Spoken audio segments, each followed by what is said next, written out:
히브리서 9장 11절에서 15절.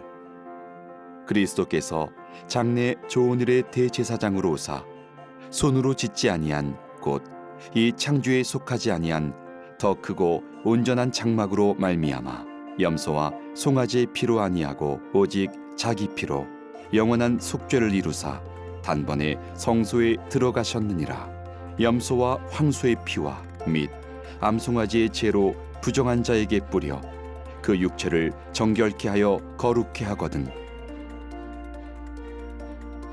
하물며 영원하신 성령으로 말미암아 흠없는 자기를 하나님께 드린 그리스도의 피가 어찌 너희 양심으로 죽은 행실에서 깨끗하게 하고 살아계신 하나님을 섬기게 못하겠느뇨.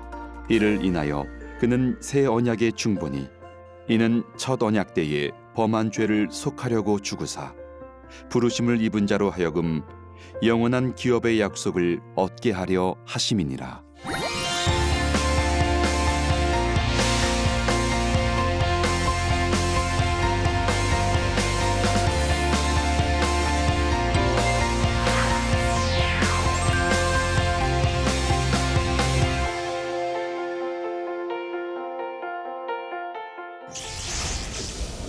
안녕하십니까?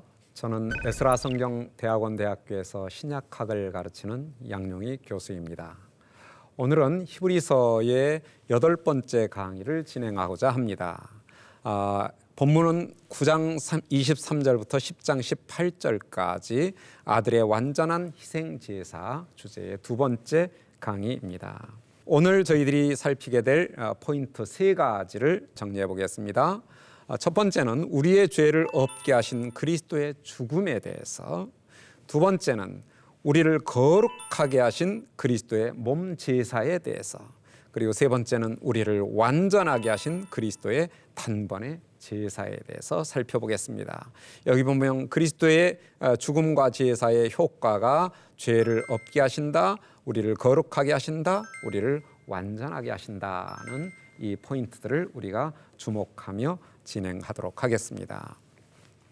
자, 먼저 오늘 우리가 살필 그 부분은 히브리서 전체 구조 속에서 1층의 대제사장 주제에 이어 희생제사 주제, 2층 주제인데요. 그중에서 전반부는 지난주에 우리가 살펴봤고요. 이제 후반부 9장 23절부터 10장 18절까지가 오늘 우리가 살필 부분입니다.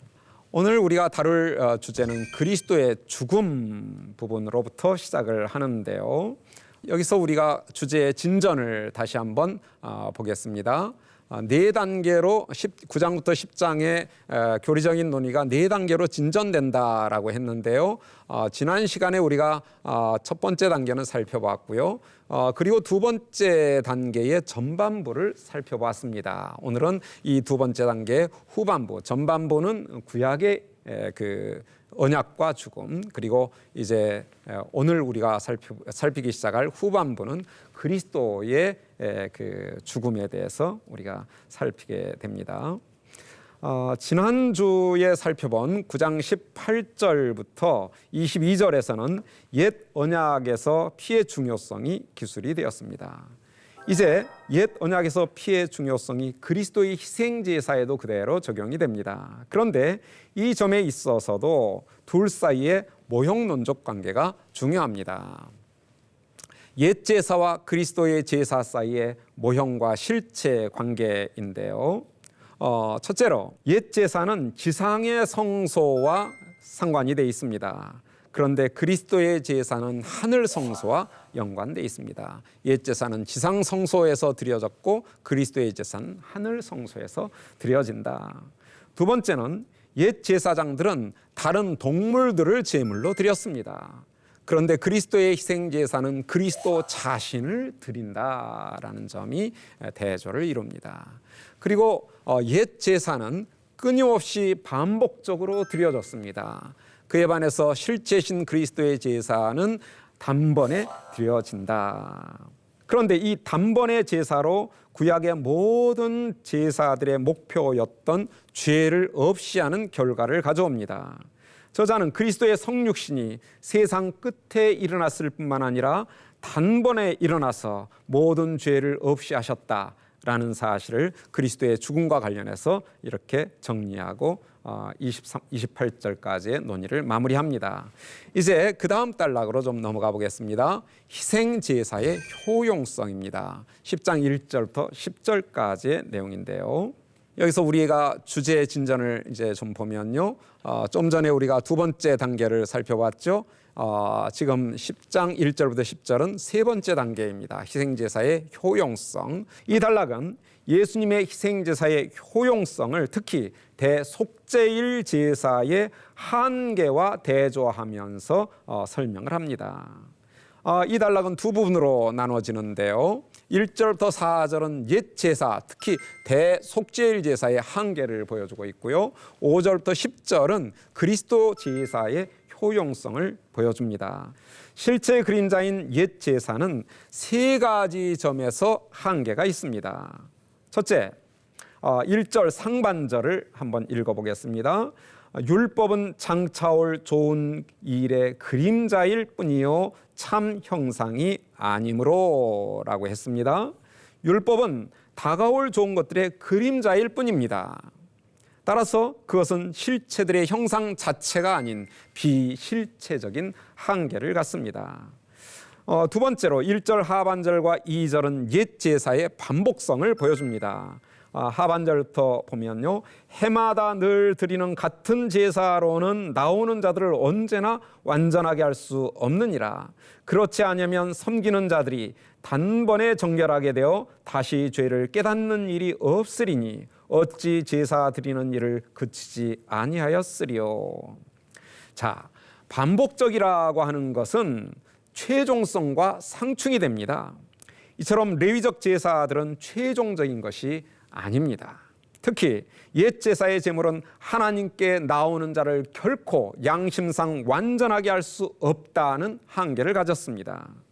저자는 이처럼 율법과 그에 따르는 옛 제사가 완전하게 할 수 없다는 사실을 재확인해주고 있습니다. 자, 여기서 완전하게 할 수 없는 옛 제사 혹은 율법의 한계를 다시 한번 우리가 정리해 보면요, 먼저 7장 11절에서 레위 계통의 제사 직분으로 말미암아 온전함을 얻을 수 있었으면 얻을 수 없었다는 것이죠. 7장 19절에 율법은 아무것도 온전하게 못할지니라. 9장 9절에 이에 따라 드리는 예물과 제사는 섬기는 자를 그 양심상 온전하게 할 수 없다. 여기서 온전하게라고 번역된 것은 완전하게라고 번역해도 전혀 문제가 없습니다. 이렇게 세 단계로 레위계통의 제사직분, 율법 그리고 제사가 완전하게 할 수 없는 한계가 있다는 점을 우리는 확인해 보게 됩니다. 이것이 히브리서 저자가 매우 중요하게 생각하는 옛 제사의 한계인 셈입니다. 자, 세 번째로 옛 제사는 죄를 없애는 기능을 하는 것이 아니라 죄를 기억나게 한다라는 한계가 있습니다. 3절 4절을 우리가 한번 읽어보겠습니다. 그러나 이 제사들에는 해마다 죄를 기억하게 하는 것이 있나니 이는 황소와 염소의 피가 능히 죄를 없이 하지 못함이니라. 대속죄일마다 제물을 드리는 것은 죄를 제거해야 할 필요성 때문입니다. 그런데도 대속죄일 제물들은 역설적으로 해마다 죄를 기억나게 하는 기능을 합니다. 짐승들의 피는 죄를 없애는 것이 불가능하기 때문입니다. 이성과 의지가 있고 말할 수 있고 책임질 수 있는 인간만이 인간의 죄를 없애는 진정한 대속물이 될 수 있기 때문입니다. 하지만 스스로 죄인인 인간이 다른 인간의 죄 문제를 완전히 해결해 줄 수는 없습니다. 죄로부터 완전하게 자유로운 예수님만이 인간의 죄 문제를 해결하실 수 있는 것이죠. 자, 이렇게 세 가지의 실체 그림자의 한계를 보고요, 이제 실체신 그리스도 희생제사의 효용성을 5절부터 10절에 걸쳐서 살펴보겠습니다. 저자는 앞서 지적한 완전한 제물의 필요성을 시편 40편 4절부터 8절을 인용하고 또 주의하면서 재확인해 줍니다. 저자는 그리스도 자신께서 시편 저자의 입을 빌려서 이 말씀을 하신 것으로 간주합니다. 5절을 한번 읽어보겠습니다. 그러므로 주께서 세상에 임하실 때에 이르시되, 여기서 주께서는 예수 그리스도를 말합니다. 이 세상에 임하실 때 이르시되 하나님이 제사와 제물을 원하지 아니하시고 오직 나를 위하여 한 몸을 예비하셨도다. 여기서 그분께서 세상에 들어오실 때 말씀하셨다라는 어구로 시작을 하는데요. 저자는 그리스도께서 이 시편을 말씀하신 상황이 세상에 들어오실 때라고 기술을 하고 있습니다. 그때는 그리스도의 성육신의 때를 지칭하는 것으로 보입니다. 인용구에 나오는 몸 개념이 이것을 분명히 해줍니다. 몸을 입고 오신 사건, 그것은 성육신이죠. 주님께서 제물과 제사를 원치 않으신다라는 시편의 그 구절을 인용하고 있는데요. 시편 40편 6절부터 8절은 단순한 외적 예배와 제사는 찬양과 감사를 표현하는데 충분치 못하다는 점을 피력하고 있습니다. 그런데 주님께서 제물과 제사를 원하지 않으신다? 이 표현은 좀 지나쳐 보입니다. 구약의 많은 제사를 하나님이 원하셔서 드리는 것 아닌가요? 그런데 이 시편은 제물과 제사를 원치 않으신다라고 아주 단적으로 선언합니다. 아마도 이는 제물과 제사의 한계를 부각하려는 수사학적 과장법으로 보입니다. 그리고 나서 오히려 나를 위하여 한 몸을 예비하셨습니다라고 이어갑니다. 이 과격한 과장법이 오히려 나를 위하여 한 몸을 예비하셨습니다라는 고백으로 연결되고 있는 것입니다. 앞에 도입구에서 저자는 그리스도의 성육신을 언급했습니다.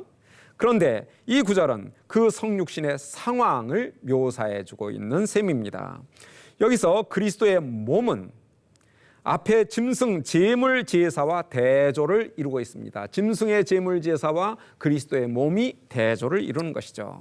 이로써 그리스도의 몸 제사가 짐승의 제물과 제사를 대체할 것을 내다보고 있습니다. 7절을 보겠습니다. 이에 내가 말하기를 하나님이여 보시옵소서, 두루마리 책에 나를 가리켜 기록된 것과 같이 하나님의 뜻을 행하러 왔나이다. 이 진술은 그리스도의 그 선교의 목적을 보여줍니다. 하나님의 뜻을 행하러 왔습니다. 이것은 그리스도의 성육신과 지상사역 전반에 연관된 그분의 선교의 사명을 얘기하고 있다라고도 볼 수 있습니다. 하지만 문맥상 몸을 제물로 드리는 십자가 죽음에 좀 더 초점이 맞춰져 있다라고 보아야 할 것입니다. 그런데 이 사역은 두루마리책, 곧 율법에 이미 기록된 것이다라고 말합니다. 그리고 이 율법에 기록된 것이 다름 아닌 하나님의 뜻이다라고 선언합니다. 이렇게 볼 때 그리스도의 몸 제사, 곧 십자가의 죽음은 율법에 기록된 하나님의 뜻에 순종한 결과였다라고 볼 수 있습니다. 이처럼 그리스도의 몸 제사는 하나님의 뜻에 대한 그리스도의 자발적이고 의지적인 순종으로 특징지어집니다. 이러한 제사는 피동적이고 의지가 결여된 짐승 제사와는 현저하게 대조를 이룹니다. 이제 8절 9절을 읽어보겠습니다. 위에 말씀하시기를 주께서는 제사와 예물과 번제와 속죄제는 원하지도 아니하시고 기뻐하지도 아니하신다 하셨고 이는 다 율법을 따라 드리는 것이라. 이후에 말씀하시기를 보시옵소서, 내가 하나님의 뜻을 행하러 왔나이다 하셨으니 그 첫째 것을 폐하심은 둘째 것을 세우려 하심이니라. 자, 이 두 절에서는 인용구에 대한 주의적인 설명이 제시됩니다. 저자는 이 설명에서 구약의 다양한 제물들, 8절의 내용이죠. 이 구약의 다양한 제물들과 그리스도의 몸 제사 둘 사이의 대조를 강력하게 부각하고 있습니다. 그리고 이 대조에 이어서 첫째 것은 폐하고 둘째 것은 세우시는 것이 하나님의 뜻이다라고 명확히 밝힙니다. 그리스도께서는 하나님의 뜻을 세우기 위해서 자신의 몸 제사를 드렸습니다. 그런데 이는 구약의 레위 제사들이 폐하여졌음을 전제합니다. 여기서 사용된 폐하다, 아나이레이라는 동사는 죽이다, 파괴하다, 폐지하다 이런 의미를 갖는 아주 강력한 동사입니다.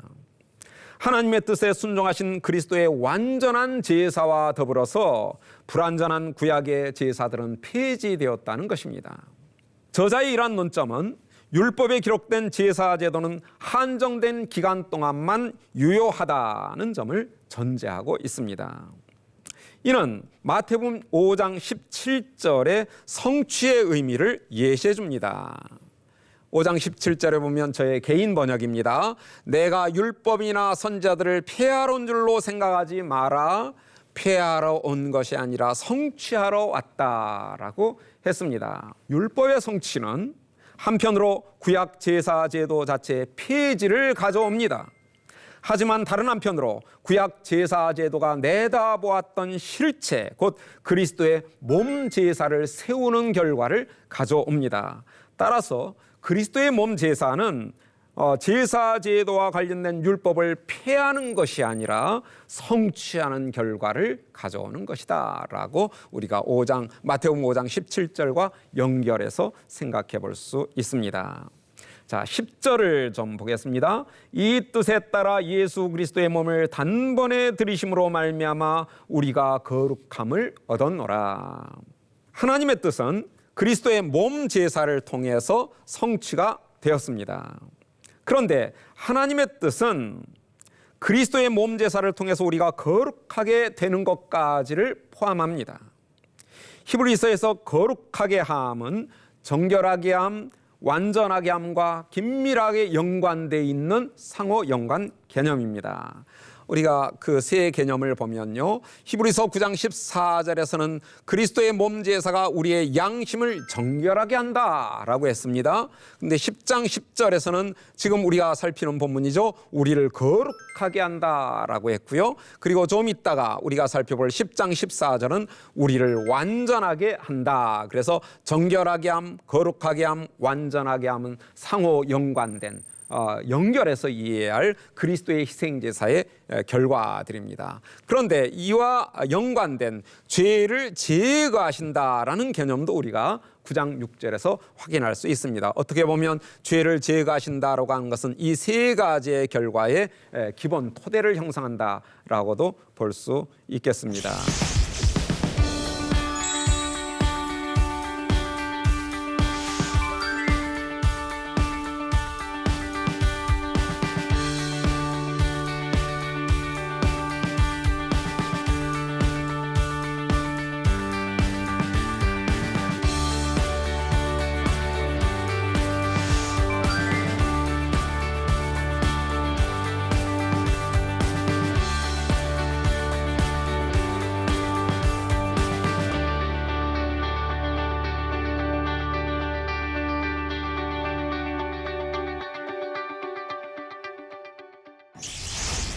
자, 이제 세 번째로 11절부터 18절까지 희생제사의 최종성을 살펴보도록 하겠습니다. 여기서 먼저 이 최종성의 주제의 진전 중에 어디에 있는가, 맨 마지막 단계인 것을 알 수 있죠. 희생제사의 최종성이 마지막 단계를 형성하고 있습니다. 이 단락은 8장 1절 이후에 아들의 희생제사와 관한 논의의 정점을 이루고 있습니다. 11절은 12, 13절과 다른 한편으로 헬라어로는요, 이 두 접속사에 의해서 대조적으로 연결되어 있습니다. 이 대조는 모든 제사장마다 11절의 표현과 12절의 이분, 곧 그리스도 사이에 제사장 사역에 초점이 맞춰져 있습니다. 자, 그러면 먼저 11절 내용을 좀 우리가 보겠는데요. 제사장마다 매일 서서 섬기며 자주 같은 제사를 드리되 이 제사는 언제나 죄를 없게 하지 못하거니와. 한편으로 제사장이 드리는 매일 제사는 두 가지의 성격을 띠고 있습니다. 첫째는 지속적으로 반복된다라는 성격입니다. 그러면서 그것은 또한 죄를 없애지 못한다라고 하는 한계성도 가지고 있습니다. 그에 반해서 11, 12절 다른 한편으로 그리스도의 제사는 어떠한가 보겠습니다. 오직 그리스도는 죄를 위하여 영원한 제사를 드리시고 하나님 우편에 앉으사라고 얘기합니다. 자, 다른 한편으로 이분 곧 그리스도께서는 죄를 위하여 영원히 한 번의 제사를 드렸습니다. 단번에 드리는 것이죠. 그리고 이 제물을 통하여서 영원한 효력을 갖게 하는데 그 효력은 완전함으로 표현이 됩니다. 그래서 14절은 바로 그 완전함의 문제를 확인해 줍니다. 14절 그가 거룩하게 된 자들을 한 번의 제사로 영원히 완전하게 하셨느니라 라고 합니다. 완전하게 하셨다라고 얘기를 하는데요. 여기서 저자는 한 번의 제사의 효력을 한마디로 요약하고 있습니다. 구약의 제사의 궁극적 목표는 하나님의 백성을 완전하게 하는 것입니다. 옛 제물들은 아무리 많은 제사장들이 아무리 많은 제물을 자주 드려도 이 목표를 이루지 못했습니다. 그러나 한 번 제사장 그리스도께서는 한 번의 제물로 하나님의 백성을 영원히 완전하게 하셨다라고 선언합니다. 여기서 완전하게 하다라는 동사는 완료 시제로 되어 있습니다. 그것은 효력이 이미 결정적으로 발생했다는 것을 보여줍니다.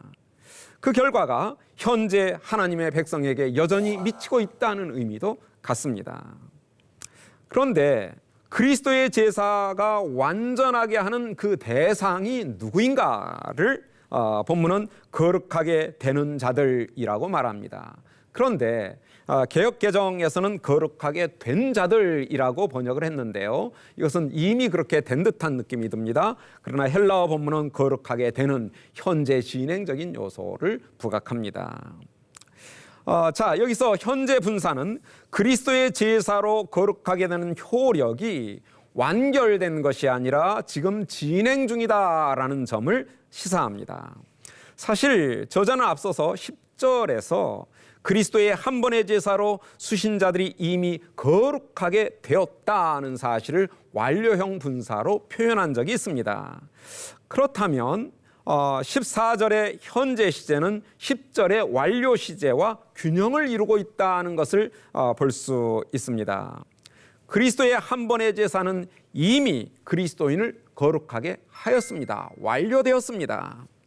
그러나 그것은 지금도 그들을 거룩하게 하고 있습니다. 아직의 요소가 있다는 것입니다. 그래서 그리스도인의 거룩함에도 이미와 아직의 긴장관계가 있다는 점을 우리가 확인할 수 있습니다. 그리고 그것의 궁극적 목표는 무엇인가? 그리스도의 승리가 완성될 때, 완결될 때 마침내 완성될 것을 내다보는 아직의 요소가 있다는 점을 우리가 살피게 됩니다. 그래서 우리가 이 거룩함도 완전함도 이미 우리가 거룩하게 되었고 지금 거룩하게 되어가고 있고 그 거룩함이 완결될 것이다, 완성될 것이다 하는 미래를 내다봐야 할 그러한 요소가 있다는 점을 주목할 필요가 있습니다.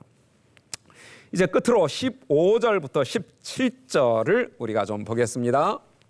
16절 내 법을 그들의 마음에 두고 그들의 생각에 기록하리라. 마음의 생각에. 그리고 17절 그들의 죄와 그들의 불법을 내가 다시 기억하지 아니하리라. 끝으로 저자는 지금까지 자신의 논점을 제3부의 시작 8장부터 10장의 시작에서 인용했던 예레미야 31장 31절부터 34절의 한 부분을 다시 인용하고 있습니다. 이로써 8장부터 10장에 걸쳐 모든 희생제사의 논의가 예레미야 31장 31절부터 34절의 인용으로 시작하고 인용으로 끝나는 전체적인 인클루지오 구조를 이루고 있다는 점을 알 수 있습니다.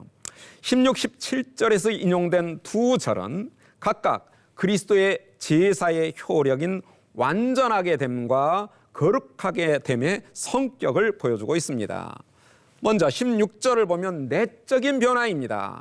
예레미야 31장 33절에 그러나 그날 후에 내가 이스라엘과 맺을 언약은 이러하니 곧 내가 나의 법을 그들의 속에 두며 그들의 마음에 기록하여 나는 그들의 하나님이 되고 그들은 내 백성이 될 것이다. 내적인 변화가 예수 그리스도의 희생제사로 말미암아 어떻게 성취되었는가를 보여주고 있습니다. 두 번째로는 17절에 죄 문제가 해결되었다는 사실입니다. 31장 34절에 내가 그들의 악행을 사하고 다시는 그 죄를 기억하지 아니하리라 라고 선언합니다. 이렇게 해서 예수 그리스도의 희생제사는 모든 죄의 문제를 해결해주는 결과를 가져옵니다. 이제 끝으로 18절을 보도록 하겠습니다. 이것들을 사하셨은즉 다시 죄를 위하여 제사 드릴 것이 없느니라. 옛 언약하에서 시행된 모든 희생 제사들이 할 수 없는 것을 그리스도께서 한 번의 제사로 이루어 주셨습니다. 그래서 예레미야의 새 언약의 예언은 성취가 된 것입니다. 따라서 죄를 위한 희생 제사는 더 이상 필요가 없습니다. 히브리서 수신자들은 여전히 희생제사를 드리고자 하는 그러한 유혹에 빠져 있을지 모릅니다. 그러나 히브리서 저자는 단호하게 선언합니다. 더는 다시 죄를 위하여 제사 드릴 것이 없다. 다시는 제사 드려서는 안 된다는 사실입니다. 앞서 9절에서 저자는 구약의 모든 제사들이 이미 폐지되었음을 확언하였습니다. 그런데 이제 저자는 교리적인 논의의 최종적인 결론으로서 이 사실을 재차 확인해주고 있는 것입니다. 이제 다음 권면 단락에서 저자는 수신자들이 구약의 제사 제도에 다시 얽매이는 것이 결코 용납될 수 없다는 점을 강력하게 경고하며 이제 연결해 나갈 것입니다. 자, 오늘의 강의는 여기까지 좀 해서 마무리를 해야 되겠네요. 그럼 오늘 우리가 살펴봤던 강의 내용의 적용점은 좀 정리해 보도록 하겠습니다. 첫째로 그리스도의 제사로 우리가 거룩하게 되었다는 점이 나의 삶에 어떤 의미를 갖는가? 나의 삶이 과연 그 그리스도의 희생제사로 말미암아 거룩함을 특징으로 삼고 있는가를 좀 점검해 봐야 되겠고요. 둘째로 그리스도의 제사로 우리가 완전하게 되었다라는 점이 하나님을 예배하는 데 결정적으로 중요하다는 점을 깊이 인식해야 되겠습니다. 우리가 하나님 앞에 아무렇게나 나가서 예배할 수 있는 것이 아닙니다. 우리의 완전함을 통해서 하나님께 나아갈 수 있는 것이고 그것이 예수님에 의해서 우리에게 부여된 선물입니다. 그렇다면 우리가 그 완전함의 중요성을 좀 더 깊이 인식하며 하나님을 예배하는 것이 필요합니다. 세 번째로는 나는 과연 어떤 외적 의식에도 의존하지 아니하고 오로지 예수 그리스도의 피에만 의존하는 믿음을 가지고 있는가? 예수 그리스도의 피만이 우리에게 구원의 효력을 발생한다. 겉으로 보이는 외적인 의식들은 아무리 화려하고 때로는 것이 우리에게 어떤 그 위로를 주고 감동을 주고 할지라도 그것에 구원의 힘이 있는 것이 아니라 예수 그리스도의 피에만 있다는 이 사실을 우리가 깊이 되새기는 것이 필요합니다. 자, 이렇게 해서 오늘의 모든 강의를 마치겠습니다. 다음 주에는 이 교리적인 논의의 적용적인 부분을 10장 19절부터 11장 2절까지 연결해서 좀 살펴보고자 합니다. 오늘 강의 들어주셔서 감사합니다.